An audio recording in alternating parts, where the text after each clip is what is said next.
받읍시다 라고 인사하겠습니다.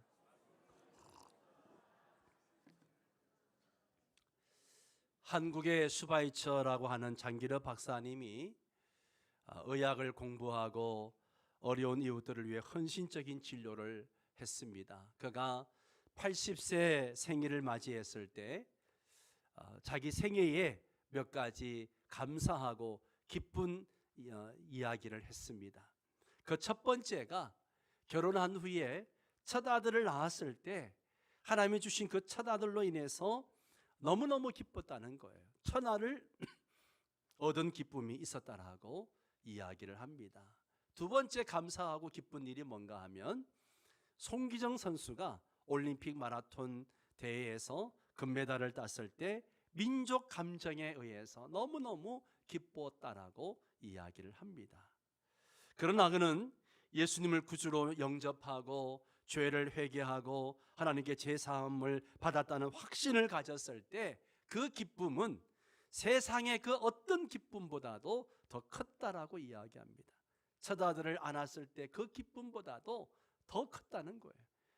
주님의 자녀가 되었다라고 하는 그 기쁨이 엄청 났다는 것이죠. 하나님은 사람의 모습으로 이 땅에 오셨습니다. 그분이 바로 예수 그리스도이십니다. 예수님은 죽음의 세계로부터 우리를 해방시켜 주셨습니다. 지극히 높은 곳에서는 하나님께 영광이요 땅에서는 기뻐하심을 입은 사람들 중에 평화로다. 이번 성탄절에 여러분에게 이 평화와 기쁨이 가득하게 되기를 축복합니다. 오늘 말씀은 예수님께서 탄생하신 밤 천사가 목자들에게 전하여 준 성탄 메시지입니다. 무서워하지 말라. 보라, 내가 온 백성에게 미칠 큰 기쁨의 좋은 소식을 너희에게 전하노라. 오늘 다윗의 동네에 너희를 위하여 구주가 나셨으니 곧 그리스도 주시니라. 예수님의 탄생이 왜 온 백성에게 미칠 큰 기쁨의 좋은 소식일까요?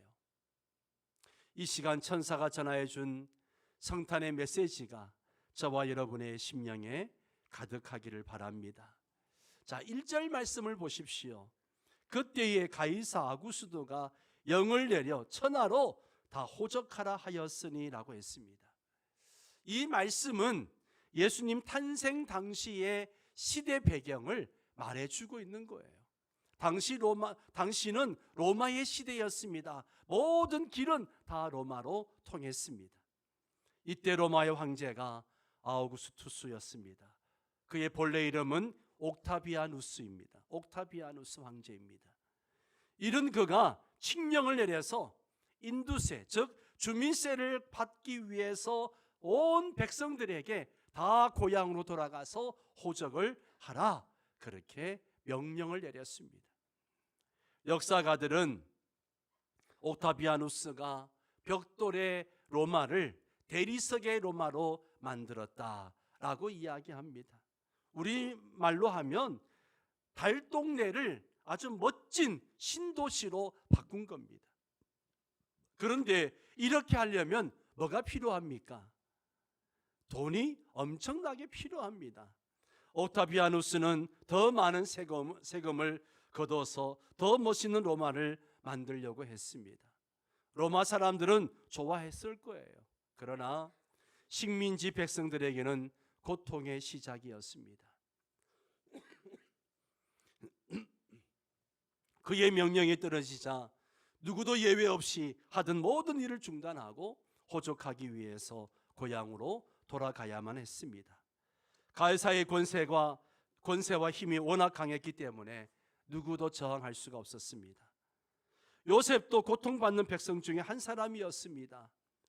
요셉은 다윗의 집 족속이었기 때문에 갈릴리 나사렛에서 유대 베들레헴이라는 다윗 동네에 호적을 하러 가야 했습니다. 요셉의 약혼자인 마리아도 함께 호적하러 가야 했는데 그때 마리아에는 만삭의 몸이었습니다. 여기엔 어떤 뜻이 있을까요? 아기 예수님께서 탄생하시기 700년 전에 미가 선지자는 이렇게 예언을 했습니다. 함께 읽을까요? 베들레헴 에브라다야 너는 유다 족속 중에 작을지라도 이스라엘을 다스릴 자가 내게서 내게로 나올 것이라. 그의 근본은 상고에 영원에 있느니라. 아멘. 과연 미가 선지자의 이 예언이 어떻게 성취될 것인가 아무도 알 수 없었습니다. 그런데 그때 가이사 아구스도가 칙령을 내려서 온 나라에 호적을 등록하라고 명령을 한 것입니다. 가난한 식민지 백성인 요셉과 마리아도 갈리를 떠나서 베들레헴으로 가야만 했습니다. 이것은 너무나도 우연의 일처럼 그렇게 보입니다. 그러나 여기에는 놀라운 하나님의 주권과 섭리가 있습니다. 하나님께서는 미가 선지자의 예언을 성취하시기 위해서 가이사 아구스도의 마음을 움직이시고 그의 절대 권력을 사용하신 겁니다. 만약 예수님이 베들레헴에서 탄생하지 않으셨다면 예언의 말씀은 거짓이 되고 메시아의 전통성이 문제가 되는 거죠. 이 때문에 하나님께서는 이 예언의 말씀을 성취하기 위해서 거대한 로마 제국을 움직이셨습니다. 이제 내년 4월이면 뭐가 있죠? 총선이 있습니다. 그래서 지금 각 당은 더 많은 의석을 차지하려고 묘수를 짜고 있고 어느 후보를 어디에 출마시킬지 고심을 하고 있습니다. 누가 될까요? 누가 뽑힐까요? 누가 되든지 하나님은 이 모든 것을 통해서 하나님의 일을 하십니다. 아멘입니까? 무엇보다도 하나님의 구원 역사를 이루어 가십니다. 매년 이맘때가 되면 늘 한 해를 돌아보게 되고 내가 무엇을 했는가 하는 생각을 할 때가 많습니다. 그렇죠? 올 한 해 내가 어떻게 살았는가? 예. 그러나 내가 무엇을 얼마나 했든지 또 얼마나 성공하고 얼마나 실패했든지 하나님은 하나님의 주권과 섭리 가운데 내 삶을 인도하시며 하나님의 일을 이루어 가십니다. 모든 것을 합력하여 선을 이루어 가시는 분이 우리 하나님이십니다. 우리는 이 하나님을 믿음으로 바라볼 수 있어야 합니다. 내가 얼마나 성공했느냐 실패했느냐 이것이 중요한 것이 아니에요. 하나님이 내 삶을 지금도 인도해 가십니다. 6절을 보십시오. 거기 있을 때에 해산할 날이 차서라고 이야기합니다. 마리아가 베들레헴에 도착하자 해산할 날이 차서 아들을 낳아야 했습니다. 산통이 시작되었습니다. 요셉은 서둘러서 마리아가 해산할 곳을 찾았습니다. 산모를 위해서는 무엇보다도 따뜻한 방이 필요했습니다. 그러나 누구 하나 산모를 위해서 방을 내주는 사람이 없어요. 결국 마리아는 아들을 낳아서 포대기에 싸서 말구유에 누일 수밖에 없었습니다. 당시 여관으로 가고 해봤자 지금의 여인숙만도 못한 거죠.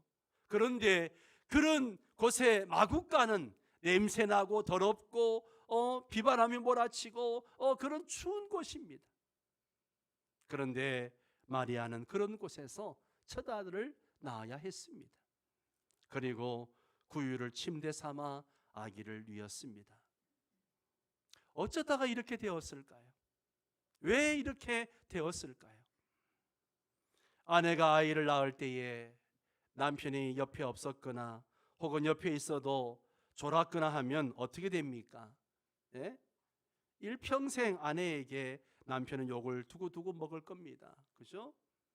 그런데 요셉은요 산모인 마리아를 위해서 겨우 마구간을 준비했어요. 남편으로서 정말 답답하고 무능력한 사람입니다. 이런 무능력하고 무책임한 남자와 일생을 살라고 하면 요즘 세대 사람들은 당장 이혼부터 생각할 거예요.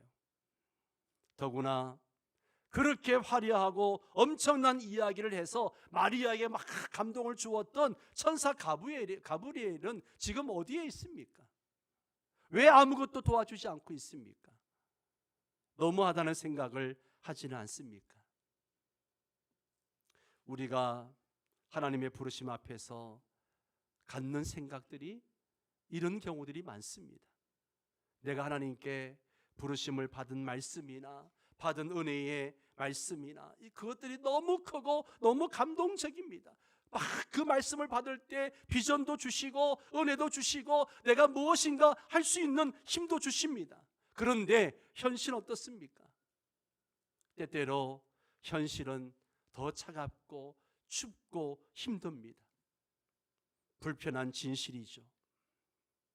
하나님이 나를 이런저런 감동 가운데 부르셨으면 뭔가 도움을 주셔야 하고 뭔가 되도록 인도해 주셔야 되고 그렇게 해야 되지 않는가, 그렇게 생각합니다. 그런데 그렇게 되지 않을 때 우리 마음은 너무너무 힘들죠. 그런데 왜 그러실까요? 왜 이런 상황을 허락하실까요? 요셉은 너무 무능력하고 가브리엘은 무책임한 그런 천사일까요? 예수님은 하나님의 아들이십니다. 천사 가브리엘의 말대로 영원한 나라를 다스릴 왕의 왕이십니다. 스데반은 설교에서 하나님은 손으로 만든 집에 있을 수 없는 엄청난 분이라고 했습니다. 예수님은 아우구스투스 황제의 특별국에 태어나도 부족한 분이죠. 그런데 예수님은 그 모든 영광과 특권을 버리시고 말구유에 태어나셨습니다. 가장 작고 초라하고 슬프고 연약한 모습으로 이 땅에 오셨습니다. 왜 예수님께서 이런 모습으로 우리 가운데 오셨을까요? 왜 이런 모습으로 오셨을까요? 다른 사람의 신발을 신어보라는 격언이 있습니다. 다른 사람의 신발을 신어봐라. 머리로는 저 사람이 왜 저럴까? 왜 저렇게 걷나? 그렇게 이해할 수 없습니다. 그러나 그 사람의 불편한 신발을 신어보아야만 그 사람을 이해할 수 있다라고 이야기합니다. 예전에 늦깎이 대학생이 되어서 30살에 대학교에 입학한 여대생이 있었습니다. 그 여대생이 학교과 동료와 선배들을 고소한 사건이 화제가 되어서 뉴스에 나온 적도 있었는데요. 내용은 이렇습니다. 30살 먹은 여대생은 6년 동안 열심히 직장을 다니면서 일을 해가지고 그 번 돈으로 힘들게 대학을 들어갔습니다. 근데 막상 대학 들어가 보니까 과 모임에 나와라, 개강 파티에 나와라, 선배들과의 만남 자리에 나와라, MT 가니까 MTB 내라, 불려가야 할 곳이 너무너무 많습니다.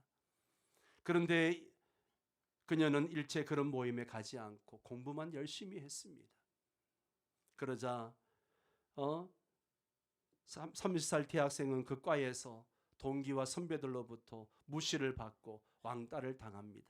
그래서 여기에 상처받은 그녀는 학과 동기와 선배들을 경찰에 고소했다라고 이야기합니다. 경찰은 누구를 어떻게 수사해야 할지 난감했다라고 이야기하는 것을 보았습니다. 이처럼 모두에게 무시당하고 외면당하는 것처럼 슬픈 일도 없어요.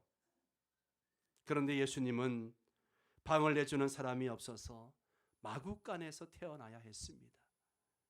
시작부터 모든 사람에게 외면을 당하셨습니다. 철저히 왕따를 당하셨습니다. 예수님은 세상에 누구보다 더 작고 초라하고 슬프고 연약한 모습으로 이 땅에 오셨습니다. 가장 어둡고 운명적인 조건을 갖고 태어나셨습니다. 이렇게 하심으로 하나님의 아들 예수님께서 무시받고 상처받는 사람들의 친구가 되셨습니다. 사람들의 위로자가 되셨습니다. 우리의 친구가 되고 위로자가 되시기 위해서 가장 낮은 자리에, 가장 참으로 낮은 자리에 오신 주님을 우리는 이 아침에 찬양하기를 원합니다. 8절을 보십시오. 마리아가 아기 예수님을 낳았을 때에 그 지역의 목자들이 밤에 밖에서 자기 양떼를 지키고 있었습니다. 예루살렘 가까이에 있는 베들레헴에서 기르는 양들은요, 주로 성전 제사용으로 사용되어지는 양들입니다. 그런 양들을 목자들이 위탁받아서 치는 경우들이 많았습니다. 그 베들레헴의 모든 사람의 죄를 대신할 하나님의 양으로 예수님께서 오셨습니다. 목자들은 당시에 가장 힘든 직종이었습니다. 또 그들은 양떼들을 늘 돌보느라 유대인들이 지키는 율법을 제대로 지키며 살지 못했습니다. 그러다 보니까 유대인들에게 무시당하고 왕따당하고 그렇게 비난을 받았던 사람들입니다. 주의 사자가 그런 그들에게 나타났습니다. 주의 영광이 그들을 두루 비추었다라고 이야기합니다. 주의 영광이 그 시대에 가장 비천하고 낮은 사람들에게 영광이 비쳤습니다. 세상의 카메라는 잘난 사람, 능력 있는 사람에게 맞추어져 있습니다. 스포츠 중계를 봐도 골을 넣는 사람에게만 집중합니다. 그들에게만 영광의 갈채를 보냅니다. 그러나 주의 영광은요, 정상의 자리에 있는 사람에게만 비치지 않습니다. 주의 영광은 상처받은 사람, 무시받은 사람, 아픔이 있는 사람들을 향합니다. 이게 하나님의 은혜입니다. 주의 영광이 비칠 때에 목자들은 크게 두려워했습니다. 천사는 놀라는 목자들에게 성탄의 메시지를 전합니다. 10절 11절 함께 읽습니다. 무서워하지 말라. 내가 온 백성에게 미칠 큰 기쁨의 좋은 소식을 너희에게 전하노라. 오늘 다윗 동네에 너희를 위하여 구주가 나셨으니 곧 그리스도 주시니라. 아멘. 천사는 목자들에게 온 백성에게 미칠 큰 기쁨의 좋은 소식을 전하여 준다 라고 이야기합니다. 여기 온 백성은 뭐예요? 모든 사람을 얘기하는 거예요. 모든 사람. 그런데 여러분, 모든 사람이 다 기뻐할 만한 그런 메시지가 있나요? 그런 일이 있을까요? 요즘 우리가 동방성장, 윈윈, 상생 이런 용어를 많이 씁니다. 그죠? 이 단어들이 왜 생겨났을까요? 왜 생겨났을까요? 세상은 다 같이 기뻐할 수 없기 때문에 생겨난 단어들이에요. 그래서 서로 좀 양보하고 내가 좀 양보해서 함께 성장하고 함께 윈윈하고 함께 상생하자 그런 이야기잖아요. 한쪽이 이득을 보면 한쪽은 손실을 보게 되어져 있습니다. 왜냐하면 세상은 밥그릇이나 자리가 늘 한정되어져 있기 때문에 그래요. 국가에서 재난지원금을 나누어 주면 누군가는 좋아라 하지만 누군가는 재난지원금의 재원을 마련하기 위해서 세금 폭탄을 맞아야 됩니다. 이처럼 세상의 소식은 기쁨과 즐거움이 이 쌍곡선을 이루고 있어요. 온 백성이 다 함께 즐거워할 소식은 별로 없습니다. 있어도 잠깐이죠. 한때 그렇게 열광했던 2002 월드컵 소식도 지금은 어때요? 그냥 추억으로만 남아 있잖아요. 또 그래봤자 우리만 좋아했지 우리에게 진 축구 강국 스페인과 이태리는요 그때 그 당시 초상집이었습니다. 예. 그러나 천사가 전해준 소식은 다르다는 것이죠.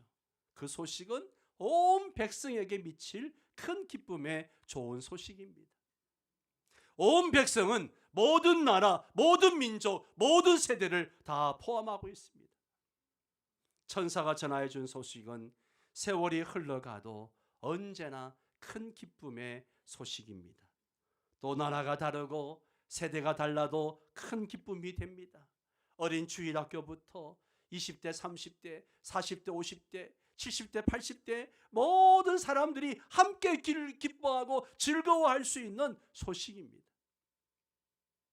그 소식은 큰 기쁨을 주는 소식이기 때문에 언제 들어도 즐겁고 기쁘고 감동적입니다.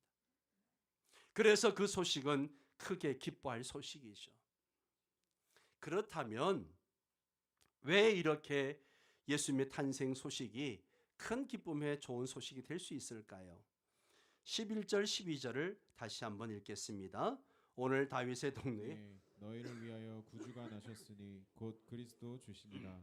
너희가 가서 강보에 쌓여 구유에 뉘어 있는 아기를 보리니 이것이 너희에게 표적이니라 하더니. 아멘.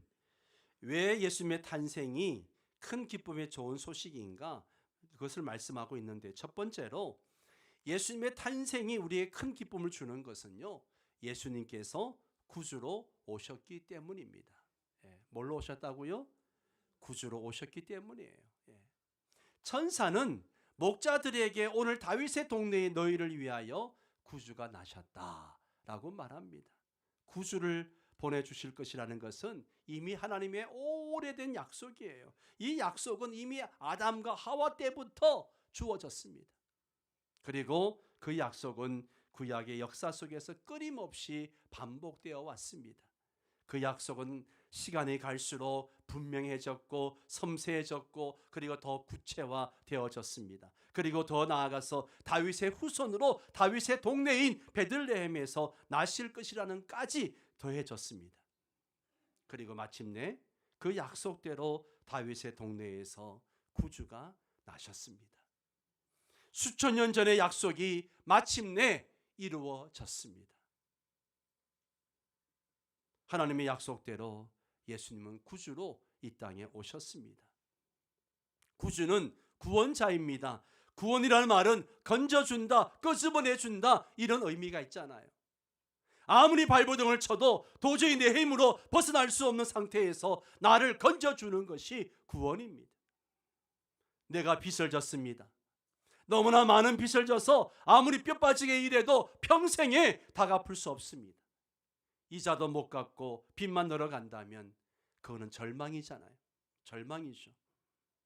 내가 한번 잘못된 습관을 가졌습니다. 그런데 아무리 벗어나고자 몸부림을 쳐도 도저히 고쳐지지 않습니다. 그러면서 점점 더 나를 망가뜨려 간다면 이것은 그대로 탄식이 되는 거죠.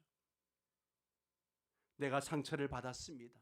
그런데 아무리 애를 써도 한 번 받은 마음의 상처가 쉽게 낫지를 않습니다. 좀 나았다고 했는데 또다시 그 자리에 상처를 받고 덧나고 괴로움을 당한다면 이것도 고통이죠. 이것도 고통입니다. 그런데 예수님은요, 이렇게 도저히 내 힘으로 어찌할 수 없는 인생의 숱한 수론과 얽매임에서 마음의 상처에서 우리를 구원하여 주십니다. 우리의 상처를 치료하여 주시고 헤어나올 수 없는 인생의 고통에서 벗어나게 해 주십니다. 도저히 갚을 수 없는, 그래서 일생 짐을 지고 살아야 할 죄의 짐을 대신 갚아 주셨습니다. 이를 통해 구주 예수님은 절망에 빠진 저에게 희망을 주십니다. 헤어나올 수 없는 슬픔에서 벗어나게 해 주십니다. 이제는 기쁨을 노래하게 해 주십니다. 무의미한 삶의 굴레에서 일어나 의미 있고 가치 있는 삶을 살도록 나를 이끌어 가십니다. 무엇보다도 예수님은 우리를 모든 죄에서 구원하여 주십니다. 죄책감에서, 죄의 심판에서, 그 죄의 세력에서 우리를 구원하여 주십니다. 그리고 우리에게 영원한 나라를 주십니다. 이 예수님이 우리의 진정한 구세주이십니다. 그러므로 이 예수님이 오셨다는 것이야말로 가장 큰 기쁨의 좋은 소식이죠. 우리의 구주로 오신 예수님을 감사하고 찬양합니다. 두 번째로 예수님의 탄생이 우리의 기쁨을 주는 것은요, 예수님께서 구유에 오셨기 때문입니다. 천사가 목자들에게 말합니다. 너희는 가서 강부에 쌓여 구유에 누워 있는 아기를 보리니 이것이 너희에게 표적이니라. 온 세상을 구원할 구주가 되시려면 천하를 호령할 아우구스트 황제 정도는 되어야 하지 않을까요?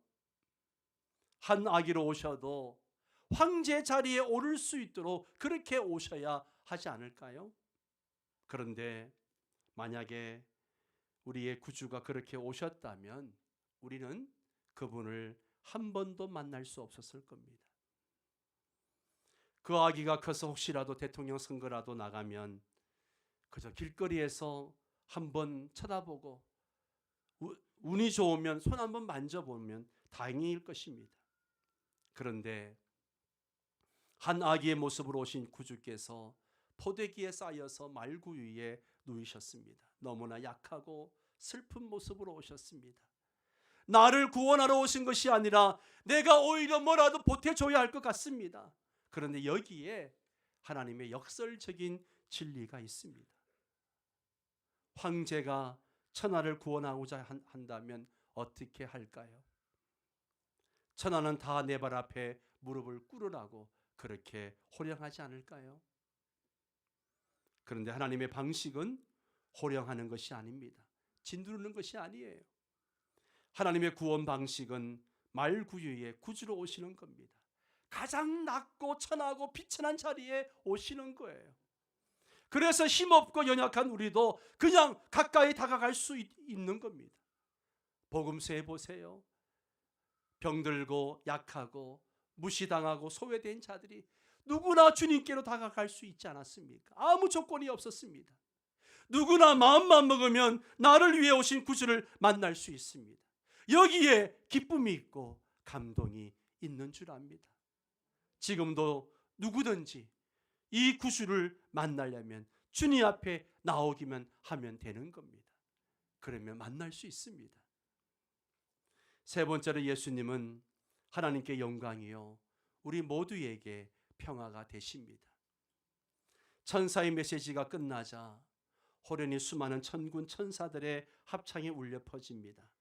지극히 높은 곳에서는 하나님께 영광이요 땅에서는 하나님이 기뻐하신 사람들 중에 평화로다. 천군 천사들은 마구간에서 태어나신 아기 예수님을 찬양합니다.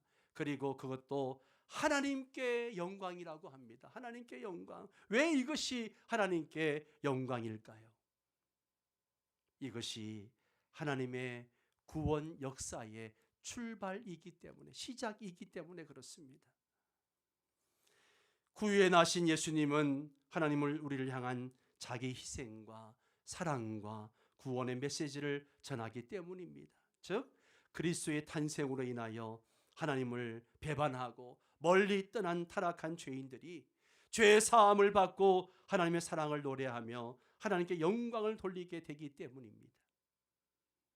더불어 하나님의 영광은 그저 화려한 곳에만 있지 않습니다. 하나님의 영광은 하나님이 하고자 하시는 구원의 메시지를 전하는 바로 그곳에 임하고 있는 것을 봅니다. 우리는 작고 연약하고 부족합니다. 그러나 우리는 하나님의 구원 역사를 지금 섬기고 있습니다. 우리 명성교회가 이 지역과 열방 가운데 복음을 전하고 하나님의 구원 역사를 전하는, 구원의 메시지를 전하는, 이것이 하나님의 영광이 임하는 곳입니다. 우리 모두가 하나님의 구원 역사를 이루는 가운데 하나님께 영광이 되기를 바랍니다. 천사는 또 땅에서는 하나님이 기뻐하신 사람들 중에 평화로다라고 했습니다. 왜 그럴까요?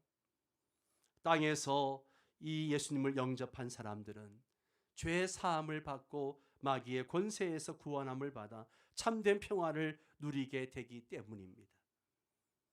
이 땅에 아기로 오신 예수님은 우리에게 평화를 주십니다. 그런데 이 평화를 누가 누립니까? 모든 사람이 다 누리면 좋겠지만 그렇지 않아요. 하나님이 기뻐하신 사람들이에요. 하나님이 기뻐하신 사람들이라고 하는 것은 아기로 오신 그 구주 예수님을 영접한 사람들을 얘기하는 거예요. 예수님을 영접한 사람들에게만 하나님의 평강이 있습니다. 기뻐하며 찬송하는 자들이죠. 그에게 하나님은 평화를 주십니다. 모든 갈등과 괴로움에서 구원하시고 기쁨과 평화를 주십니다. 이 성탄에 우리가 마음으로 아기로 오신 예수님을 영접함으로 이 기쁨과 평화가 넘쳐나기를 바랍니다. 결론적으로 한 아기로 오신 예수님은 우리의 구세주이십니다. 구주 예수님은 우리에게 가장 큰 기쁨을 주십니다. 이 예수님은 영광의 주님이시요 평화의 주님이십니다. 성탄의 이 기쁨과 평화가 충만하기를 바랍니다. 그래서 아기로 오신 예수님과 같이 우리도 낮아지는 희생과 섬김을 통해서 예수님을 배우고 하나님께 영광이 되는 그런 성탄의 아침이 되기를 주의 이름으로 축원합니다. 다 함께 일어나셔서 기쁘다 구주 오셨네 함께 찬양하겠습니다.